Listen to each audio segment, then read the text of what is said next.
बहुत स्वागत है आपका द हिमांशु ट्यूटोरियल के इस नए एपिसोड में। जैसे कि पिछले वीडियो में हमने बात किया था प्रौढ़ शिक्षा के बारे में, उससे पहले कोठारी आयोग के बारे में भी हमने देखा था और उच्च शिक्षा और प्राथमिक शिक्षा से संबंधित तथ्यों को हमने समझने का प्रयास किया था।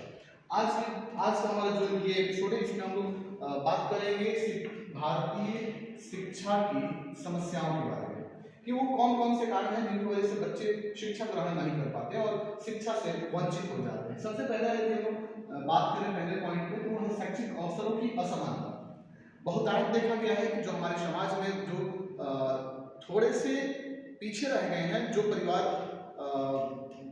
कुछ सामाजिक धाराओं से पीछे रह गए हैं, उनको शिक्षा की जो समानता का अधिकार दिया गया है उससे वो वंचित रह जाते हैं, जिसकी वजह से वो शिक्षा ग्रहण नहीं कर पाते। यदि हम लोग अगला बात करें तो है आर्थिक समस्याएं।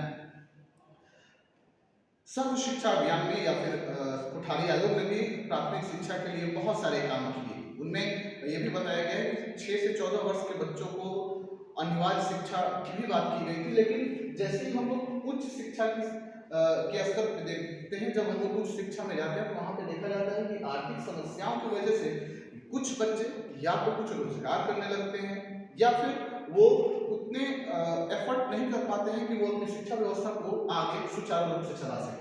यदि हम तीसरे बिंदु की बात करें, यहाँ पे अपव्यय और अवरोधन, ये दो ऐसे बिंदु हैं जिनकी चर्चा करना बहुत ही आवश्यक है। अपव्यय और अवरोधन में क्या होता है कि यदि बच्चा किसी कारणवश वर्तमान कक्षा में उसके परीक्षा का परिणाम सही नहीं आता है और वो बच्चा वहीं पे उसको रोक दिया जाता है बच्चा को।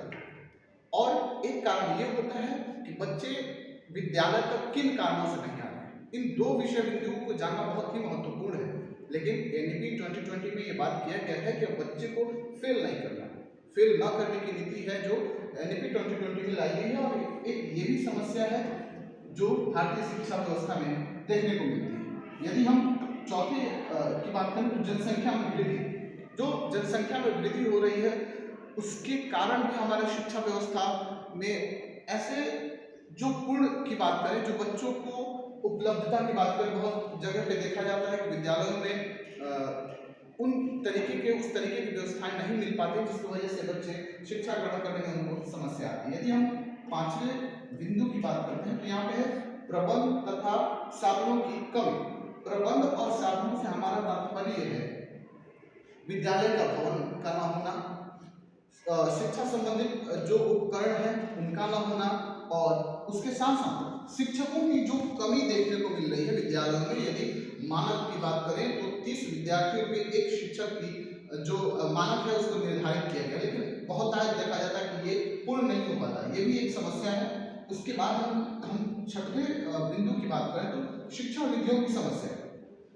जो शिक्षण विधियां हैं, किन शिक्षण विधियों से हम बच्चों को शिक्षा में रुचि जागृत कर सकें, उन शिक्षण विधियों की अनुपलब्धता की वजह से भी शिक्षा समस्या उत्पन्न होती है। देखा गया है कि बच्चे यदि हम उदाहरण के तौर पे समझाएं तो बच्चा जब रुचि नहीं लेता, कक्षा में बच्चा रुचि नहीं लेता, तो एक शिक्षक होने के नाते हमारा ये दायित्व बनता है कि हम किन शिक्षण विधियों का इस्तेमाल करें ताकि बच्चा शिक्षा में रुचि ले और वो सीखने लगे। क्योंकि कहा गया है कि जो सीखना है उसको हम थोप नहीं सकते, बच्चे पे वो प्रेशराइज नहीं कर सकते। जब तक बच्चे की रुचि जागृत नहीं होगी तब तक वो बच्चा सीखेगा ही नहीं।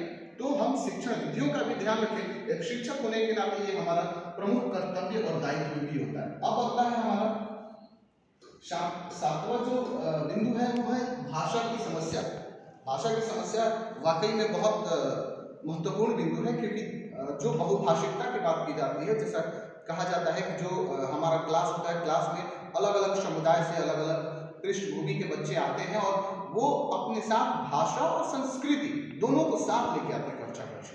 तो जैसे ही वो भाषा की बात करते हैं, यदि हम उनकी भाषा को प्राथमिकता देते हैं, उनके भाषा का कद्र करते हैं एक शिक्षक होने के नाते, तो जब भाषा का समावेशन हो जाता है तो बच्चे सीखने में अपनी रुचि को दिखाते हैं, रुचि जागृत होती है और भाषा के आधार पे वो सीखना प्रारंभ कर देते हैं।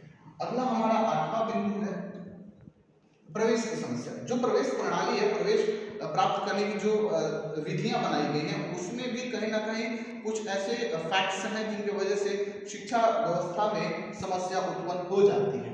और अंततः हम बात करेंगे 9वें बिंदु की, जो 9वां हमारा विषय बिंदु है पाठ्यक्रम की समस्याएं। जब पाठ्यक्रम निर्माण किया जाता है तो बहुत सारे ऐसे बिंदु होते हैं जिनका ध्यान रखना अति आवश्यक है। पाठ्यक्रम निर्माण में हम पाठ्यक्रम को फ्लेक्सिबल बनाएं, फ्लेक्सिबल इन द सेंस कि जो हमारा पाठ्यक्रम हो ना ज़्यादा कठिन हो, ना ज़्यादा इस तरीके हमारे उद्देश्य को निर्धारित करके हमारे पाठ्यक्रम का निर्माण होना चाहिए। पाठ्यक्रम में ऐसे फ्लेक्सिबिलिटी होनी चाहिए जिसमें बच्चे अपने रुचि के आधार पे, अपने इच्छा के आधार पे और अपने जो उनकी गतिविधियां हैं उसको सम्मिलित करके वो बच्चे सीखने का प्रयास करें। तो आज का जो हमारा ये कंप्लीट हमने 9 टॉपिक में और इस डायग्राम के आधार पे आपको समझाने का कोशिश किया है कि जो भारतीय शिक्षा व्यवस्था की समस्याएं क्या हैं, वो तमाम समस्याएं विद्यमान हैं। लेकिन एक शिक्षक होने के नाते, एक शिक्षा के क्षेत्र में अपना कर्तव्य समझने के नाते हम इन सभी विषय बिंदुओं को समझने का प्रयास करेंगे और किस तरीके से ये दूर हो सकता है इस पर भी हम लोग काम करेंगे। अगले वीडियो में हम आपसे बात करेंगे कि शिक्षा व्यवस्था को किस तरीके से हम और अच्छा बना सकते हैं। और जैसे कि मैंने आपको बताया कि जो हमारा ये चैनल है इस पे आपको शिक्षा के अलग अलग जो तथ्य हैं, अलग अलग कंसेप्ट हैं, अलग अलग फैक्ट्स हैं, उनको समझने का मौका मिलेगा। बहुत बहुत धन्यवाद।